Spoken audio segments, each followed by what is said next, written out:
Hi all, welcome back to the final whistle then for another match preview. And this one is an absolute must-win for the Foxes, this one. The Foxes head to the Stadium of Light on Tuesday night as they take on Sunderland. The Foxes will look to get back to winning ways against the Black Cats on Tuesday night. They take on a Sunderland side who... yeah, they're not in the greatest of form themselves, are they? So, yeah, it's going to be one of them, which is going to be a really tight game between the two sides who will go out and look for them all-important 3 points. I'm going to be joined by Michael Bowers, who will begin with a lowdown on Sunderland AFC. We're going to be talking to him about the opposition, getting to know Sunderland as a team since we last played the Black Cats. We're going to go through... team selection, score predictions, and all that. So, guys, get your comments in as always. Hit the like button, subscribe to the channel. If you're new to the channel and you haven't subscribed already, please get down and subscribe to the channel. It's free. It helps out massively. Rossi, how are you, my friend? Tune, yeah, the tribal whistle is here. Well, the final whistle is always here for the match previews and that, Ross, you know how it is. Ross is also here for the intro, which is... interesting. But let's get my guest in. Michael Bowers, the Sunderland fan. Michael, how are you, my friend? I was going to say, you switched it again, didn't you? You made it look like I'm on the Leicester side and you're on the Sunderland side there. Well, which side do you want to sit on, Michael? Which side? Which part? I was going to say I wouldn't mind being top of the league, but there you go. No, I'm all right. I've had a bit of a rough personal couple of weeks, but in general, we'll get there. And in football-wise, Sunderland not exactly doing much to help me mood at the minute, so you know that I don't know if that'll make any of your fans feel better. Michael Ross, do you like the intro? Do you like the music? Ross, very much so. I do, and I'm not just saying that because Jack's right next to me, metaphorically on the screen. You know, it is a good tune, very well put together. It's more than I can be bothered to do. Fair enough. Michael, plug your channel, mate. Let everybody know what you do regarding Sunderland. What should we call them? Sunderland AFC? Yeah, well, that's not the name of my channel. If that is, that would have been a bit weird, wouldn't it? But Michael Bowers, just obviously literally my name. If you type Michael Bowers Sunderland, I'm on there. I managed to hit over 5,000 subscribers since I last spoke, because I think the last time for the reverse fixture I was saying I was wanting to try and get to 5K. So thankfully I managed to do that. Congratulations. Thank you very much. And yeah, so it's just basically all I do is just waffle on for 5 minutes after Sunderland after Sunderland inevitably will lose tomorrow. Once the games are finished, I usually just record for 5 minutes and just put it on YouTube. That's literally all it is. Michael, talk to me. Leicester going to win tomorrow. Yes. Talk to me about your love for Sunderland. Oh, they're testing me love for them at the minute. But yeah, no. You reckon you sound like a therapy session, Michael? That's what we were saying before we started recording, actually, yeah. Like Ross's comment there, it's talked more sense in 1 minute than up. I like that. That's cheered me up a bit. No, obviously, look, as I'm sure everybody is with their own club, Sunderland's a big part of my life. It's one where it literally is a majority of my social life, and a lot of it is down to drinks before the game, going to the game, probably ranting about the game afterwards to friends of mine. And away, and as you know yourself, away days are obviously something else special. Yes, Ian Beale. I'd rather have had him than bloody Michael Beale. But anyway, away days in particular are great. But there you have it. So no, like I'm sure you do for Leicester. And obviously you're able to get to every game. I don't go to every away game, but nearly every home game I'm there, and we'll be there tomorrow, and we'll probably be dread and questioning why I'm going to be there come 20 minutes when you're like 4-0 up. So, who's your all-time favourite player, Michael? Well, I remember you asked me this last time, and I think since I've got into football, which was 2011, I think it's probably Jermaine Defoe. Right. Not just for how he did on the pitch when he had to create a lot of his own chances and still scored a lot of goals somehow, but you saw what he was like with young Bradley Lowry, the terminally ill Sunderland fan. I think that cemented him as a legend in my eyes. If you want more recent times, probably Luke O'Nien as someone who we signed in League One as an attacking midfielder, I think it was. Then he went to midfield, then he went to right back, and then he's now a centre half. So he's literally played everywhere bar goalkeeper and striker. Yeah, fair enough. Let's get to know the opposition, Michael. Sunderland, 10th in the Championship. 9 points off relegation, 9 points off the playoffs. You're sitting bang in the middle here as we speak. It could either go. It could go either way. Let's just put it to normal terms. It could go either way. You've had Tony Mowbray this season. You've had Michael Beale.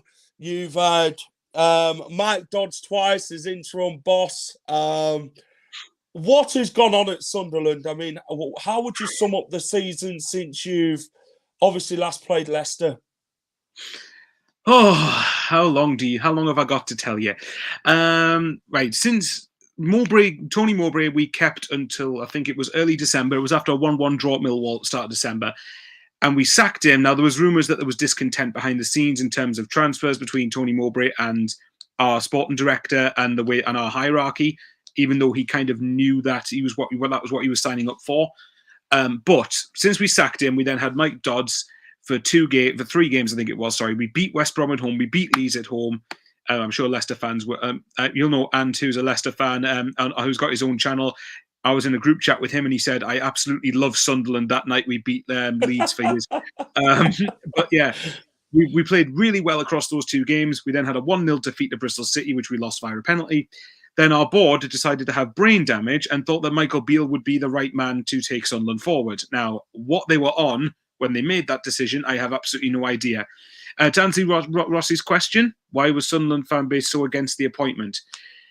Oh, where do you start? Michael Beale, I think there's a few things with him. One is that he's not really. I think it's more because of the fact that we were expecting a more continental, younger head coach, which I suspect is what we're gonna try and do in the summer. Providing we're not in League One, please no. But when it comes to Michael Beale, you look at when we were looking for a younger head coach, a more continental one, a more exciting name, for want of a better word, then you get Michael Beale. He wasn't in the running for the job when he got the job, and I'm convinced that the only reason he got appointed was because he managed to have the best job interview of his life and managed to really sell himself superbly well, like freakishly well in the interview. Our board loved it, gave him the job, and it became apparent within probably 4 or 5 games that it just wasn't working at all. And I think once, as you've probably seen yourself with Leicester, if you get an appointment that's largely unpopular with the fans, they literally need to win every single game to be able to have a chance of sticking with the fan base and to keep your job. And we went on a little mini run with I say it's a mini run from Stoke. Hi, Callum, by the way, I'm all right. Hopefully you're okay. From about Stoke at home back end of January, we then drew at Borough, and then we beat Plymouth. And you thought, okay, things might start to turn on a little bit. We might start to get a bit better. And then we lost to Huddersfield and we lost to Birmingham with with really, really poor results. If you wanted to try, at the time, we were still wanting to really push for the top 6. And then I think just he started to. Ross, it's not EastEnders. It's not called Walford Road. It's called Walford, Ross. It was a chippy owned in Albert Square, Ross. Not bloody where. Moving on, Michael. We're not talking. Imagine Michael Beale working. He's not the man who took over Sunderland. But go on. Oh, whoever he is, he couldn't have done a worse job. But the problem is, once Beale, even when he got on a good run, one defeat like that, and things are back to square one again. And he started having, I don't know if you saw, there was a press conference where he started to have subtle little digs. Oh, I presume was subtle little digs at the fans when he started to say, "Hello, Sean." I know you're probably saying that for Jack, but hello. So Michael Beale, he started to make one press conference, he made a comment that kind of dug out the fans and said, "I don't listen to the outside noise," and whether he meant that as the fans, I don't know. But either way, the comment didn't go down very well. Then, after he started losing a couple of games, he started to come out with nonsense like, Sunderland fans don't like me because I'm a Cockney or because I'm from down south. And I'm like, well, that's a load of nonsense, mate, because Jermaine Defoe, a lot of our fans loved him. He's from down south. Kevin Phillips, I believe, is as well. Kevin Ball, club legend. They're all from down south, mate. That doesn't wash. And then, I don't know, here's a funny story you might not have heard. Michael Beale had a burner account on Twitter called Player ID, I think it is. And one tweet that so it's basically him just through another account's name. What he then stupidly retweeted a tweet from a Coventry fan, I believe it was, that was slagging Sunderland off, where they said, if Sunderland sack Beale, who is going to want to go there? Absolutely toxic atmosphere, fans getting on the players' backs, on managers' backs after 2 games, yada, yada, yada. And Michael Beale's second account retweeted that. And it was only after one of our fans dug it up that it then his account got terminated. Well, not terminated, but he deleted his account. Yeah. So I had sympathy with him. That shows how broken the relationship was with Michael Beale, then it sums it up. Absolutely. Well, literally, if you go and ask Rangers fans said all of these things would happen when we got Beale. And I mean, look, Beale at Rangers had what, a 77% win percentage or something. But the fact of the matter is, that's in a league where it's a 2-horse race for the title. And if you don't win a trophy, you don't beat Celtic, it's a failure, basically. So that's not great. He did all right at QPR, but obviously he did the infamous I can't be the first person to preach togetherness, then walk away when another job offer comes in, when Wolves were linked with him. So he turns that down, and then 2 weeks later he goes to Rangers. So that's like when Alex Neil walked out on us to go to Stoke. Like, it doesn't go down very well at all with the fan base. So that he was kind of on a hiding to nothing really from the start. I do have sympathy with him in the fact that in his personal life, his niece has got leukemia, I believe it is, who's only 4 years old. So obviously, best wishes to her. I wish him well in his personal life, and you hope things are all right with him personally. But he's lost a bit of sympathy with me with the way he's gone on around with the time management. Well, yeah. I just think he's someone that, as a bloke, I've got nothing against him, but as a head coach for Sunderland, it just wasn't working at all. And look, the next 12 games might still go tits up, but I'd rather still have Mike Dodds in there than Mike Beale. I think with Sunderland, maybe whoever took charge at the time, it's kind of like you've got to win the fans over first because, you've obviously got to get the right man in and all that, which is always difficult when with Sunderland fans, isn't it? You've got to always find that right man. You've got to get off to the right sort of format with the fans and winning the games, like you say, and all that. I spoke to a Sunderland fan when he did get announced as head coach, and he's like, he wanted him out straight away, and I'm just like, yeah, but you got to back the manager, aren't you? At the end of the day, you got to give him a chance to see what happens, and if it doesn't work out, it doesn't work out. You shake hands, see you later. But yeah, it were always difficult for Michael Beale when he did come in because Sunderland fans didn't want him anyway. You know what I mean? And it's like, what do? You try, you kind of like on a hiding to nothing, aren't you? Yeah, hiding to nothing. If the fans don't rate you from the start, then what chance have you even got at the football club? Which, the director of football's the same, isn't he? Is he the board of directors or whatever he is? Putting people as head coaches and not managers. You obviously want a manager who can have a say on the football club, transfers and all that. With the director of football or whoever he is, it's always head coach where he's the man who tells the managers what to do on the touchline and who comes in and stuff like that. They shouldn't decide that. It should be the manager who decides how to progress the football team because they're the ones who run the team on a daily basis, isn't it? The team and training and all that, not the director of football. I think I used to have that opinion, but I think I'm of the opinion that it all depends because if you're going to have a manager, you need to have someone who's got a set way of playing, then recruit another manager who's got a similar set way of playing. Yeah. I think for me, I quite like the head coach route, and I do think our general structure is pretty good. But I do think that there are obviously cracks with it. I mean, look, for Michael Beale coming in, look, that can't have been an easy situation for him to walk into where... No. And I don't blame him for taking the job, by the way, because, if you're going to get offered the Sunderland job, if you have a chance of getting it, you're going to go for it. That's fine. The criticism for me is on our hierarchy and a hierarchy that I have largely praised for a lot of the work that they have done over the last few years. And I think some of our fans have been a bit revisionist in forgetting it. Not all, but some of them. But... they do deserve massive criticism for this appointment because I just couldn't see how it was going to work. And and I think ultimately the biggest problem with Beale is there was no structure, there was no style of play, there was nothing that we were trying to do. I mean, you saw for yourself when we played against you guys at your place under Tony Mowbray, that generally was our structure. That was our style of play, where we had a lot of the ball. We were quick transitions, trying to create opportunities. The only thing we were missing was someone who's clinical up front. But whereas we regressed from that to Beale, where it was literally nothing. There was literally like nothing to see. And so, look, you're obviously right. Look, I didn't want Beale at the start, but I thought, right, come on, you've got to give him a fair crack at the whip. You've got to at least look and see what it was. But once it became repeatedly apparent that there was no structure or style of play, you're thinking, well, hang on, what are we leading to here?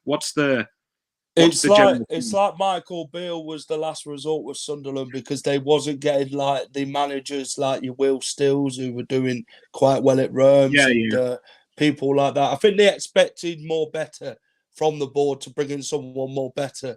But because they didn't get that, and not many people wanted to go to Sunderland at the time with the time of the season that they was in, I think that's why the fans got their back up about the appointment. To be honest, that's what I'd agree with. That I think it's just we expected a bit better because the whole point of sacking Mowbray was supposed to be to get an upgrade. Now, if you'd have said to me when Mowbray was dismissed that you're going to get Michael Beale, I'd be like, no thanks, keep Mowbray. Keep Mowbray for the rest of the season. And look, I still stand by the fact that I don't think getting rid of Mowbray was the wrong call because I think towards the end it had got a bit stale. If he had started to fall out with people behind the scenes then or get frustrated, then maybe it was the right thing to do. But that's a separate incident to appointing Beale. So for me, getting rid of Mowbray was right, but getting Beale was the wrong decision. Absolutely, categorically the wrong decision. So it is a tricky one. Look, there's a lot of our fans that still feel Mowbray shouldn't have got sacked, and I totally get that. I just think, I said longer term that I just didn't think Mowbray was the person to get us promoted. And ultimately, look, that's not happening this season. I didn't think it would have done anyway. With you guys in the league, with Leeds in the league, with Southampton in the league, with Ipswich doing as well as they are, West Brom looking likely to get fifth, I think it would have been very unlikely for us to get promoted. But I think the one thing I would say is that it puts massive pressure on the hierarchy going into the summer, though, because this appointment has got to be right. Because I've said all along, next season, I still think you and Leeds will get, you'll definitely still win the league, I think. Despite your run of form, that's an anomaly. You've been clear all season, and I just can't see you not at least finishing top two. Leeds and Southampton, I still don't think Ipswich gets second. So my point is, if say you and Leeds or you and Southampton get top two, then the league is instantly weaker next season with the teams probably that are likely to come down, unless like a Forest come down or something, or Everton. But next season is for me is our better shot provided we don't go down. And yes, that's how pessimistic we are at the moment. We think next season's a better chance, so they've got to get the head coach appointment right. If they get it wrong again, then the fans will start to turn. And in that situation, rightly so. Fair enough. Talk to me about injuries. Jack Clarke out for 6 weeks, isn't he? With an injury. Patrick Roberts is out. Bradley Dack. They've come at a bit of an injury crisis, haven't they, Sunderland, over the last few months, with key players getting injured and stuff like that. Talk to me about the injury front. Obviously, Leicester would know the injury front quite well, the amount of injuries we had last season and this season before. And obviously, we've had a couple of injuries this season as well. So talk to me about the whole injury front with Sunderland at the minute. We've got literally quite a few. Well, obviously, Jack Clarke and Patrick Roberts are the two main ones we've got out. Yeah. Corey Evans, an experienced midfielder, is out. Bradley Dack's out. We did have Dan Ballard, our main centre-half, who was suspended for the previous 2 games after picking up his 10th yellow card against Swansea the game before. Yeah. Sorry, against Birmingham a few weeks back. But he's back for this game, thankfully. I don't think we've got necessarily as many key injuries, but it's more the key players that are out sort of injured. It's really, really hampering and hindering us at the minute. And obviously a lot of people have known Sunderland to be stop Jack Clarke, stop Sunderland.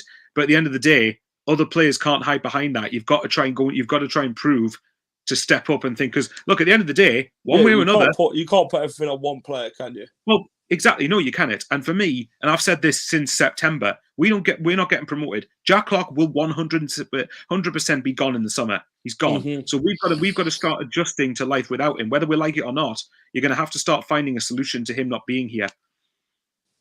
1-0 defeat to Norwich at the weekend. How did you find the Norwich City game at Carrow Road? I didn't watch much of it. All I've really seen is the goal and maybe little snippets here and there. From what I heard, it sounded like Sunderland, certainly first half, were organised at the back, but again, really missing a bit of impetus going forward. Then I heard apparently and then apparently minutes before Josh Sargent scored for Norwich, apparently we had a ball in the back of the net that was deemed to be offside. Apparently, I haven't even seen that back. I haven't even been paying attention much to it. But from what I heard, it was the correct call. I have seen the goal back. And as someone who likes to be keeping clean sheets and being solid defensively, it's a very good finish from Sargent, but the build-up really pissed me off. Like the amount of opportunities we had to clear that ball, just get rid of it, boot it into Rose Ed, and if you come away from Carrow Road with a 0-0 draw, I think, you know what, a point at Norwich actually isn't a bad result. It's a pretty good result. But look, I knew we'd get beat, so I wasn't surprised. But it's just annoying when you get to the last 10 minutes and you think, well, come on, at least like bother to hold out. But I think so the Norwich game, I mean, it's one where we weren't expecting the best. I said at the time, I thought we might get a point if we're on it, but like we just didn't seem to have much of a threat the other way. And at home with this game, sort of related to this game, we are better at home than we are away. I mean, saying that, I think actually here's a stat you might find funny. Oh, thanks, Reese. Good to hear. I'm glad to see you think that. And yes, no, Callum, I do not. I wish people thought that about me. You know, stages of football. Nah, can't be. Hey, there'll be lots of people. You've got a big audience, man. You're fine. You're all right. Here's a stat for you that you might find funny. We have not drawn a single home game this season. We've not drawn a single home game. So you're either gonna win or you're gonna come. So if based off that, you're either gonna come here and win or you're gonna come away empty-handed. So announce tomorrow being like a nice boring 0-0 draw. Which if you offer me that now, I'd snap your bloody arm and leg off for it. Anything just to stop the run of defeat and just get to the 50-point mark and then make sure we're safe. Michael, let's get on to Sunderland versus Leicester.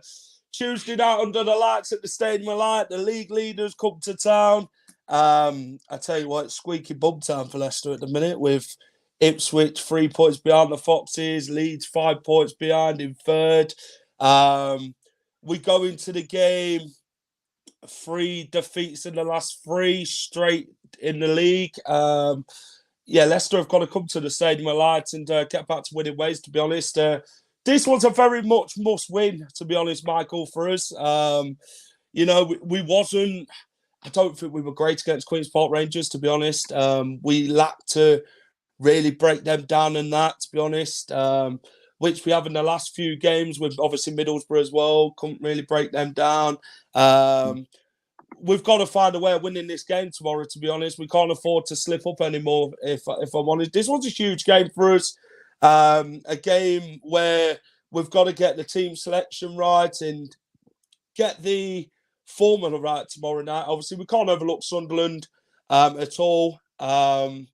I feel we have been complacent in the last couple of games, to be honest, which obviously you don't always... Continue for one more game, that'll be appreciated. If that continue for one more game, that'll be appreciated.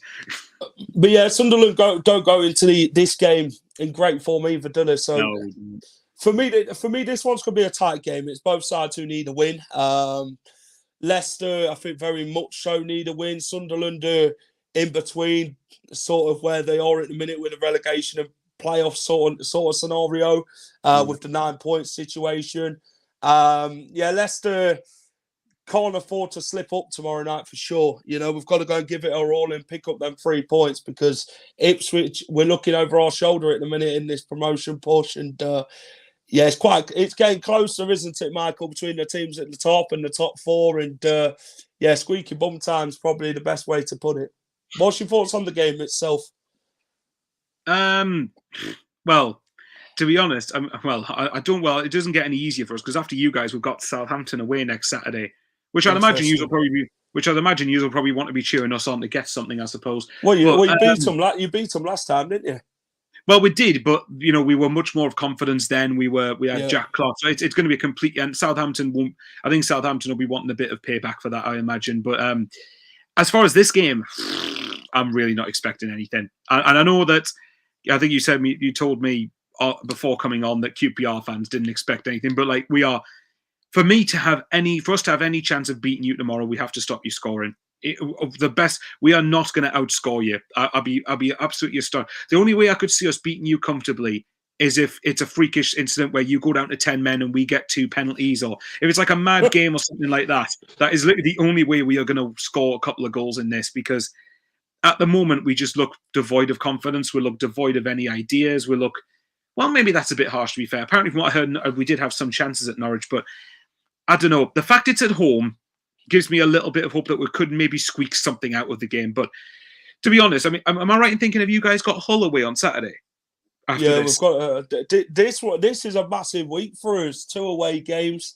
We seem to play really, really well away from home, to be honest. I mean, in the last 4 games in all competition, I believe we've had 50 odd shots and we've only had 12 on targets. We are really lacking in front of goal at the minute for goals. You know, we're not really putting our chances away, Michael, to be honest. I think that's our problem, isn't it? You know, we're not scoring enough, which is always a tough situation to be in, isn't it? When you go into these away games, you know, the crowd's going to be right behind Sunderland and tomorrow night, and they'll try and push Sunderland on. Sunderland will make it a tough game for Leicester. It's not going to be an easy game, you know. But yes, it's a massive week for us. You know, it's 2 games where we've got to go and get probably the maximum of points from. I think for this week, even if you got 4 points from these 2 games, I don't think it's bad for you. I really don't. I think then at least it puts you in a position where you're at least going to be top. Because am I right in thinking the week after that you've got Chelsea in the FA Cup, haven't you? Yeah, Chelsea in the cup. Yeah, I thought so. Because you were going to have Southampton. But then all the other teams play, don't they? Like Ipswich and Leeds at that point in the Championship. So that's always the issue, isn't it? Look, if I'm being honest, I still don't see you not winning the league. I don't. I just think you just go. This is the first big blip you've had all season, and if you actually look at it from your perspective, I mean, what are you on? 75 points? Or am I making 78. Oh, sorry, it's Ipswich on 75. Like, you're well over 2 points per game. I think the only issue is that Leeds are starting to catch up to the top 2 and Ipswich are starting to crawl back a little bit. I think when you look at your fixtures, and I said it before, the games you've lost, look, Leeds away, I don't think there's any shame in losing that game. And obviously it's frustrating because you were 1-0 up going at the last, what? Yeah, we were actually really good in the game to the last 15 minutes. I heard that, yes. I did hear it was like a freak 15 minutes. I think obviously losing at home to Middlesbrough and QPR is poor. Like, it's very, very poor results. But look, I mean, if it's any consolation to you, look, I still think you'll end up getting at minimum top 2, if not winning the division. I just don't think Ipswich or Leeds will be consistent enough to finish. Not both won't be consistent enough to overtake you. One of them might, who knows? But I can't see 2 teams finishing above you. So I would. It's a difficult thing, isn't it, Michael? When you've not got 1 team chasing you, you've got 3. Do you know what I mean? It's that pressure you've got to kind of like deal with. You know what? Well. Okay, let me put something into the ring that might make you feel a bit better. If it ends up going to the last game of the season, Leeds and Southampton play each other. Okay. Southampton have still got to play Ipswich. So I'm telling you, I wouldn't. I mean, you've still got to play Southampton at home, but at home, I think it's obviously going to. I mean, I know that game's going to get moved, isn't it, because of the FA Cup? But I reckon. Like, I still reckon you'll be fine. I just think. Your team will be too good, and I think you've obviously got a few players out, but you'll get players back in. I still think you'll be all right. Yeah, I think this game we'll be missing Wilfred Ndidi, who could be back this week in the starting 11. I think that'll be at the weekend though. Well, in the team itself, I don't know about the starting 11, but he will be back in the team if we can get him into full sort of games and that in training and that. Then I think we'll be fine. Ricardo Pereira will miss this game. He's out till after the international break. Dennis Pratt got injured against QPR. He looks like he'd be out for a bit. So yeah, Ricardo's a key player for us, isn't he? You know, he's the man who is really good effectively. You know, obviously Wilfred Ndidi. You know how good Ndidi is with the midfield. He is playing a more versatile role this season with doing both attacking and defending at the same time, which is a very good thing. But you miss them sort of key players, don't you, Michael, in games? And you can see where the hole needs to be filled. Well, especially if they're all like a few players are out in one go. You know, like if you had one player out here, there, and whatnot. But if it's a few of them out in one go, it really does It really Every team has a bit better now than in April. You'll still win the Very league. true. I think maybe in the record-breaking fashion as it looked for most league. Yeah. I'd agree. I still think you win the league. Let's have a look at the stats, Michael. Head-to-head, 10th versus 1st, 35 played, 14 to 25, 5 to 3, 14 to 7. Championship head-to-head at the Stadium of Light. 1 win to Sunderland, 0 to Leicester, 1 draw. I'm sure that'll offer you a bit of confidence, Michael, going into the It game. really doesn't, I promise you. It really doesn't. Last time round, when these sides faced this season, James Justin with the only goal of the game. Sunderland, though, had plenty of chances, didn't they, Michael, in the game? They just couldn't take the chances. I think Sunderland was probably one of the best teams come to the KP this season, to be honest, in the way they played and that, and the way they really attacked the game. And, they put Leicester under pressure. Leicester obviously had a fair share of chances themselves. But, we took that real key chance in the corner fashion of James Justin scoring from a header. But, 3 points last time out. We last played each other. How different will the game be, Michael? Obviously, you're going to be missing the likes of Jack Clark, Patrick Roberts, and that in this game from when you last played Leicester. How different will it be for Sunderland from last time you played us to when you're going to be playing us at the Stadium of Light on Tuesday? Unless Mike Dodds has a really big tactical masterclass up his sleeve, I reckon it will be us trying to contain you more than anything else this time. I think we are. The way we're playing now is totally different to where we were playing back at that point. Because I agree with you, that night we actually, I thought, deserved something out of the game. But we had our chances, but you had the better ones, I would say, probably across the 90 minutes. Whereas in this game, I think you're going to have the lion's share of the ball. You're going to have the territory. I think we're going to try and look at it. I actually wouldn't be surprised if the way we set up in this game is the way we played against Leeds back in December at home, where we sat off enough but pressed once you got into our final third. And I'm hoping that if we at least go down, we at least if we lose tomorrow, at least see a good performance and don't let our bellies get tickled. So I would say it's going to be a bit more of a conservative effort from Sunderland, and that you guys are going to be the ones that have the territory, because we know how good, regardless of injuries, we know how good your squad is. We know how you do create opportunities. So we are going to have to ride our luck if we're going to have a chance of getting anything out of it. But I would say it's going to be one where it's going to be literally try and contain first. And again, if you offered me, and again, if we manage to continue and get something out of the game, then good for us. But I just don't see it. Fair enough. Let's have a look at the last 5 results at Stadium of Light. 2016 was the last visit for the Foxes. 2-1 win for Leicester. Sunderland, sorry. December 2016, I believe that when Jermaine Defoe scored for you lot. Yes, he did. Sunderland, Leicester 2-0 was when Jamie Vardy scored. The season we won the title. Sunderland 0, Leicester 0, May 2015. That was when Leicester got the You were confirmed safety then, weren't you? You were confirmed to stay up that day, weren't you? Yeah, confirmed the greatest escape in Premier League history. 1-1, September 2006. Sunderland 2, Leicester 1, April 2005. Let's have a look at the last time we visited you in the Championship. A 1-1 draw. Matty Fryatt scored for Leicester. And I believe Tobias Hyson scored for you lot. He came off the bench to score. Was it Roy Keane's first game, that game, was it? I can't remember. It was one of his earlier games, I'm sure it was. But I couldn't remember. I couldn't specifically remember if it was definitely his first game. Yeah, Roy Keane took over at Sunderland at that point when Leicester visited in 2006. Tobias Hyson scored from outside the box, bottom corner, to snatch a point for Sunderland. I don't think Sunderland were in the greatest of form at that point before Roy Keane took over. Michael, where do you think Sunderland will finish in the table at the end of the season? Michael, where would you like to finish?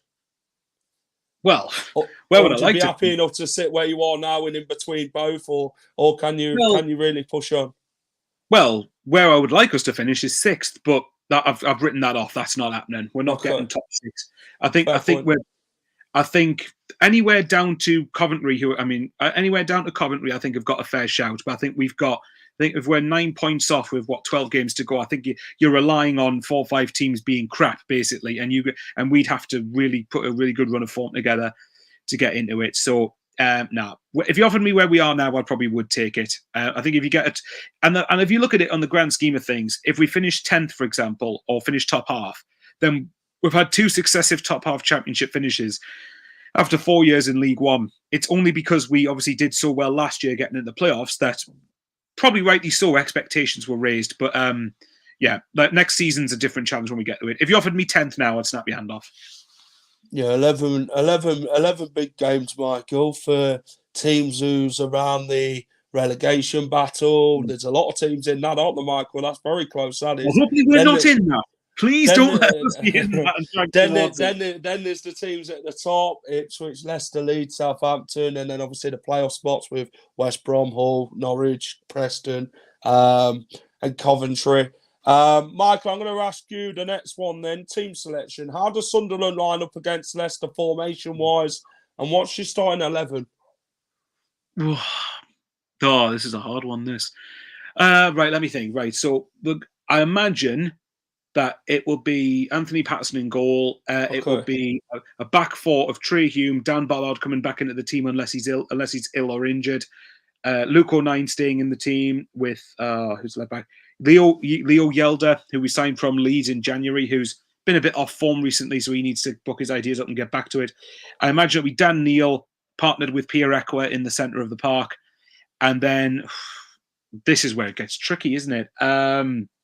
What I would do is maybe put Romain Mundell, a former Spurs Youth Academy winger who we went to Standard Liège last summer, and then we got him in January. So I'll put him on the left hand side. In the centre, this is tricky.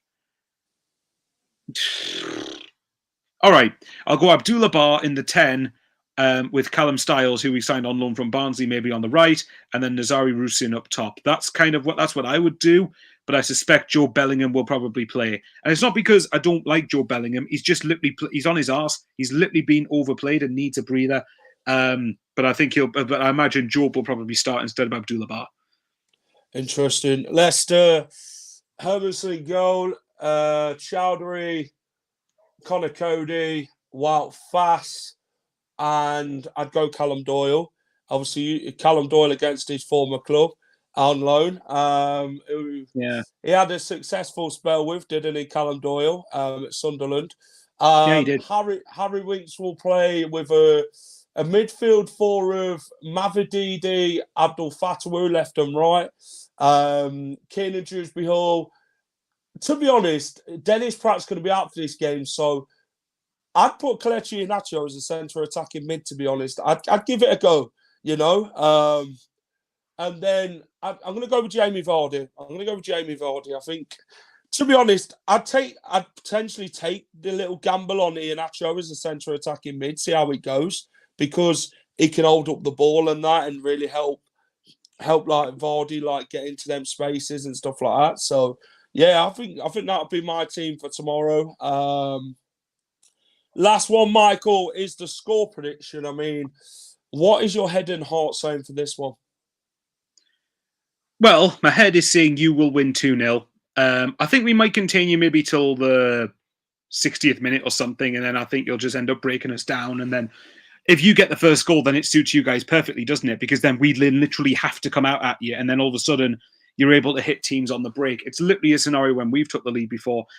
So my head says 2-0 Leicester. I just don't see the run stopping at the moment. And heart, a scrappy 2-1 or 1-0 to Sunderland. You know, it would be the most like I said before loads of times, it would, because of the run we're on, top of the league coming to town, it would be so Sunderland for us to sneak a result in this game. It would just be absolutely mental. But whatever the result tomorrow, even if we do somehow manage to beat you, which we really won't, I don't think, then I still think you, regardless of the result, I think you will still be fine. So yeah, head 2-0 Leicester. I'll say head 2-0 Leicester, heart 2-1 Sunderland. I'll tell you what, I'm gonna go for us to get back to winning ways. I'm gonna go for both teams to score, and I'm gonna go for a 2-1 Leicester City win. I'm gonna go Jamie Vardy to score. So yeah, I'm gonna go 2-1. Michael, thanks for coming on, pal. I do appreciate your time joining me on the match Thank you very much. preview to look ahead to the game. Before I let you go, plug your channel for me, Michael. Let everybody know where they can find you and what you do regarding Sunderland. Well, my channel name is literally the name below, Michael Bowers. Just type Michael Bowers Sunderland, as I said at the start of the show, and you'll see me probably pulling funny faces for thumbnails and then just talk for 5 minutes about reflecting on how good or bad a game has been. But thanks for having me on. It was much appreciated. Appreciate it. Cheers, Michael. All the best after tomorrow night, Michael. Likewise, I mean, I hope your bad run continues tomorrow, but as I don't think it will, and I think you'll go back the winning ways. Good luck pissing the league, and you'll be back up top and you'll have a promotion party in May.